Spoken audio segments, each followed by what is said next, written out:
이제는 문제가 미래통합당입니다. 미래통합당이 어떻게 나오느냐에 따라서 속도가 빨라지느냐, 계속 딜레이가 되느냐 이런 차원일 건데, 재난지원금을 지금 4월 이제 하순 들어갔잖아요. 5월 초에는 지급을 해야 됩니다. 국회만 빨리 통과하면 그걸로 끝이에요. 그러면 바로 그냥 바로 나눠줄 수가 있는 거야. 그러니까 물론 이 협상이라는 과정을 거쳐야 되겠지만 저쪽에 하는 짓을 보면 문재인 정부 잘 되는 꼴 못 보겠다. 요 느낌이 분명히 있단 말이에요. 이 설득하는 과정에 정말 내가 그 어제 방송에선가 그런 얘기를 드린 적이 있어요. 미래통합당이 또는 홍준표 같은 사람들이 잘 되고 싶다면 국민을 위해서 100% 지급에 적극 협조하겠다고 하면 돼요. 그러면 그 비호감도가 확 떨어집니다. 그러면서 다시 한번 뭔가 재건시키려고 노력을 해야 되는데 이런 핑계 저런 핑계 대면서 또 딜레이 시키면 미래통합당은 앞으로 미래가 없죠. 네, 저는 방법이 있다고 생각합니다. 그러니까 미통당은 지금 합의가 안 돼요.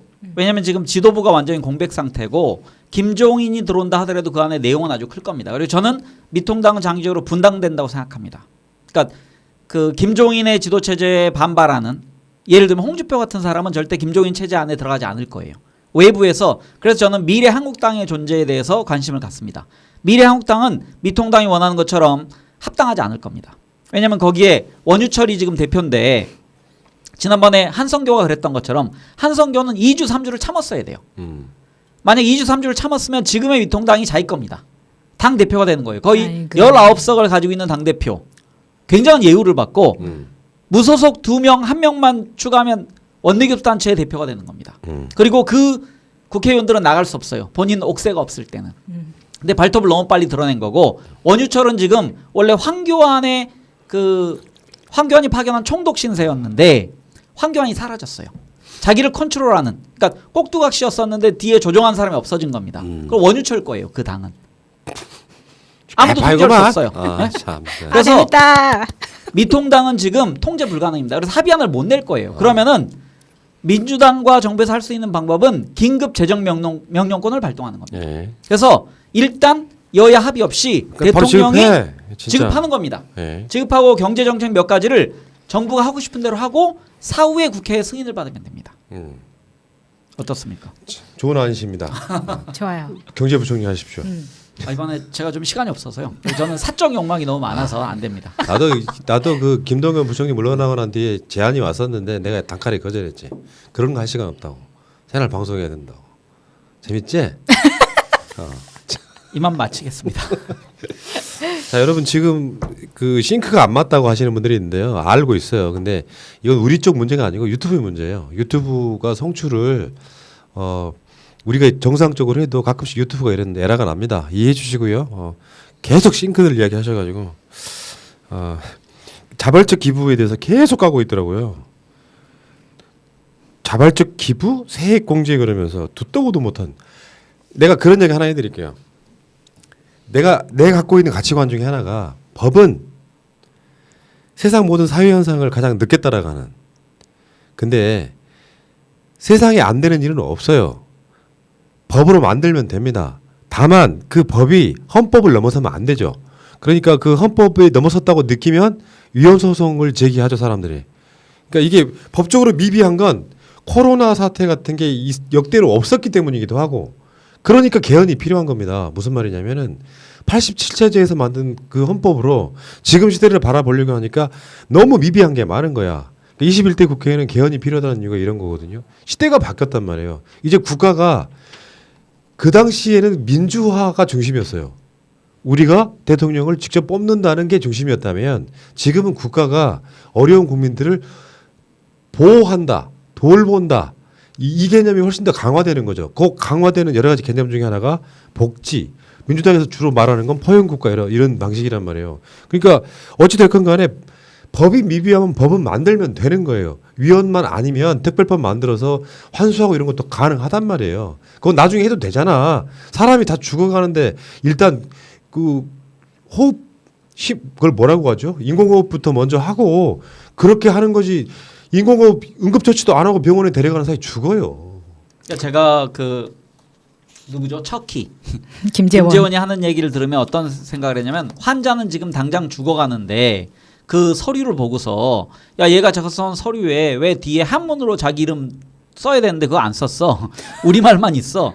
그걸 핑계로 야 얘는 지금 수혈 못하겠다. 수술 지금 야 얘가 한문으로 쓸 때까지 내버려둬. 그때까지 일면 이 사람이 얘기하는 게 맞아 보일 수도 있습니다. 하지만 지금은 미중유의 사건이에요. 지금 사태입니다. 우리가. 그러면은 총선의 민의를 반영해야 됩니다.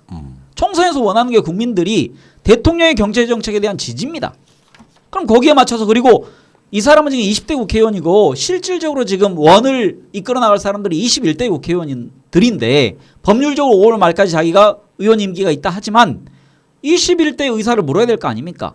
그 이후에 그 전체적인 국가를 끌어나갈 사람들이 21대 국회인데 본인이 나서서 왜 이딴 소리를 하냐고요. 그러니까 이게 IMF를 가져왔던 그 후예들이잖아요.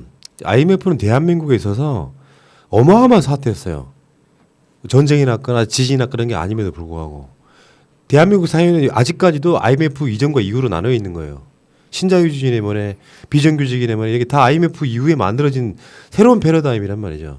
이 상황에 김정은 같은 이런 놈들이 빈정거리는 거 이게 캠페인이냐 국제보상운동 하는 거냐 하면 어떠냐. 사실은 진짜 중요한 건 이거 빈정거리는 것도 전 국민 지급하고 응급처치 하는 데 있어서의 동의를 해준다면 해도 늦지 않아요. 안 해주고 싶으니까 계속 말꼬리만 자꾸 늘어지는. 내가 일반 그 사인 간의 관계에서 제일 싫어하는 게 이런 인간들이에요. 말꼬리 자꾸 늘어지는. 대안이 있습니다. 뭐냐면 이번 그 국민들에게 지급하고 국민들에게 합의를 좀 얻어내는 과정에서 우리가 증세를 좀 하면 됩니다. 그러니까 그 명분은 이런 식으로 국가가 국민들에게 돈을 줄 수 있다. 그러므로 우리가 국가가 돈을 주기 위해서는 각 국민들이 좀 양보해서 증세를 좀 하자. 그러면은 국민들 아마 동의할 거예요. 세금 내는 거. 국가가 세금을 투명하게 나를 위해서 그 돈이 나에게 돌아온다는 믿음이 가면 세금 기꺼이 내고자 합니다. 그러니까 우리나라에 왜 지금까지 탈세가 많았냐면은 복지국가가 된다라는 보장이 없었거든요. 내 노후는 내가 스스로 책임져야 되라는 의식이 많았었는데 유럽 사람들 기꺼이 고액의 세금을 내는 이유는 국가가 나를 끝까지 책임지겠지. 그럼 이번에 국가가 재난기본소득을 주는 것도 마찬가지입니다. 아 국가가 나에게 어려우니까 돈을 주네? 내가 능력되면 세금 내야지라는 마음이 동하는 겁니다. 증세하면 되죠. 특히 필요한 부분 불로소득에 대해서 많은 증세해야 됩니다. 그 어떤 개돼지가요 이런 얘기를 합니다. 요즘 돼지랑 대화하세요? 큰일인데. 그만 좀 해. 지금 진지할 때 진지하자고 좀. 수화를 배웠네. 그러니까 뭐냐면 법은 지키라고 있는 거다. 법에 그게 줄 수 없게 돼 있으면 주지 말아야 된다 이렇게 얘기하는 거예요. 아니거든. 그러니까 치면 되지. 그러니까 법도 사람이 만드는 것이고요. 법이 못 따라가는 경우가 있죠. 그러니까 예를 들어서 어떤 사람이 죽어가는 상황이에요. 아주 쉽게 지금 생각나는 표현은 길 안에 어린 아이가 차에 치이게 돼 있어요. 어린 아이가 도로 안에 들어가가지고 내가 도로로 뛰어들면 불법이죠. 그 자체가 불법이잖아. 아이를 구하는 게 먼저라면 그걸 처벌해야 됩니까? 똑같은 거예요. 간단히 말해서 법이 존재하는 이유, 국가가 존재하는 이유가 더 먼저라고. 그래서 헌법이 있는 거예요. 그런 가치들을 담아놓고 자잘한 디테일한 것들은 법으로 정해놓는 것이죠. 근데 내가 아까 괴돼지라고 왜 부르냐면은 법을 지키라고 있는 거 아니냐라고 말하는 그 경도된 그 사람이 가장 먼저 죽게 돼 있는 상황인데도 불구하고 미래통합당의 논리를 지지하는 것은 원당치 않은 것이죠. 촛불정부라고 하는 말은 굉장히 사람들이 이해를 못하고 있어요. 국민이 진짜로 끌어내린 정부와 만든 정부가 국민이 주인이어야 되고 다수의 국민들이 국가로부터 보호를 받을 수 있는 그런 국가를 만드는 게 촛불의 뜻이에요. 근데 지금에 와서도 아직까지도 무슨 개돼지처럼 좀 법을 지켜야 되고 죽어도 상관없고 누구를 위한 법이고 누구를 위한 나라입니까? 기재부 이 사람들 우리 방송을 들어야 되는 게 그런 이유예요. 당신들이 그 자리에 있는 이유가 뭔지를 이해를 못하고 있는 거야. 그러니까 김재원이 하는 짓이랑 기재부가 하는 짓이랑 지금 약간 결이 같아요. 왜냐하면 김재원이 예전에 그 술 먹고 막 들어오고 했을 때 당시에 논란이 어떤 게 있었냐면 자유한국당에만 쪽지 예산을 주면서 그걸 받았었단 말이에요. 지금 기재부 하는 짓은 자기들 유학 가고 자기들 국민 세금으로 서포트 받는 것은 다 받으면서 국민한테 지금 100만 원 주겠다는 거를 못하게 하는 것. 이거 지금 똑같은 짓이라고 생각하고 김재원이 무슨 자발적 기부나 세액 공제 이걸 듣도 보도 못했다고 하는데 그 수준에서 한 번 더 기부를 안 해봤으니 이런 말이 나오는 겁니다. 기부를 하면 세액 공제 해주잖아요. 이거는 홈택스 들어가면 다 하는 거거든요. 아다못해 우리가 정치 후원금 내도 네. 공제해 주잖아요. 근데 이건 말도 안 되는 소리를 하고 있는 것이. 기부를 안 해봤구나. 그러니까요. 에라이 콱 XX야 씨. 그렇습니다. 그 쪽지 예산 그 본인이 자기 당 국회의원들한테 줄 때는 마치 당에서 자기가 상당한 위치에 있고 자기는 당연히 나중에 공천 받아서 차후에 지도부로 갈 거라 생각했는데 이미자한테 밀린 거 아닙니까? 그러네. 인생 살면서 많은 모욕이 있지만 이미자에게 그 뺏긴 것 자체는 상당한 충격일 겁니다. 그래서 지금 정상적인 그 사물을 판단할 지금 상황이 아니다. 근데 이제 그런 이야기 하나 하고 싶어요. 또 오거돈 시장 이게 예를 들어서 경남도지사인 김경수 지사와 이재명 경기도지사와 박원순 서울시장 등이 이 국면을 좀 주도한 측면이 있잖아요. 그러니까 중앙정부하고 지방정부 그 서로 해야 될 일들이 있잖아요. 그러니까 정부에서 주는 재난지원금은 미래통합당이라고 하는 완벽한 걸림돌이 있는 상태. 이런 상황에서 중앙정부가 좀 처리가 늦어질 때 지방정부 먼저 막 달려 나갔잖아요. 만약에 말이에요. 오거돈 시장하고 김경수 지사가 쌍끌이로 부울경 뭐 울산도 마찬가지겠지만 부울경에서 이런 어떤 그 경기도와 같은 서울과 같은 이런 거를 빨리 진행을 하고 그랬다면 훨씬 총선 결과는 좋아졌을 거라 이런 생각이 드는데 그 사이에 이거하고 자빠졌다는 게 난 도저히 이해를 할 수가 없어. 이 양반은 내가 대면한 사람을 직접 대놓고 까는 경우는 거의 없거든요. 나름대로 실도 쳐주고 말라 그러는데 이거는 용서할 수가 없는 게 이런 부분 때문에 그래요. 지금 각 지자체들은 정말 하루가 멀다 하고 막 아이디어 짜고 먼저 지급하고 이 과정을 거치고 있잖아요. 도대체 뭐 하는 짓이었을까? 지자체장들 중에서 지금 언론에 본인들이 보도 안 된 그 지자체장들은 조금 고민해보고 좀 반성해봐야 됩니다. 그러니까 이 코로나 지금 경제 국면에서 위기 국면에서 선도적으로 치고 나온 그런 지자체장들은 그만큼 열심히 발빠르게 대처하고 있고 그 주민들로부터 평가받고 있는 거거든요. 그리고 저는 미통당에게 한마디 하고 싶은 거는 미통당은 지금까지 20대 국회에서 발목을 열심히 잡아왔습니다. 근데 그 국민들의 평가가 내려졌습니다. 그럼 거기에 대해서 발목은 저는 잡을 수 있다 생각해요. 하지만 대안을 제시해라. 그러니까 늘 아무런 대안도 없이 발목만 잡습니다. 너희들 대안이 뭔데? 대안 없어. 너희들이 잘해야지.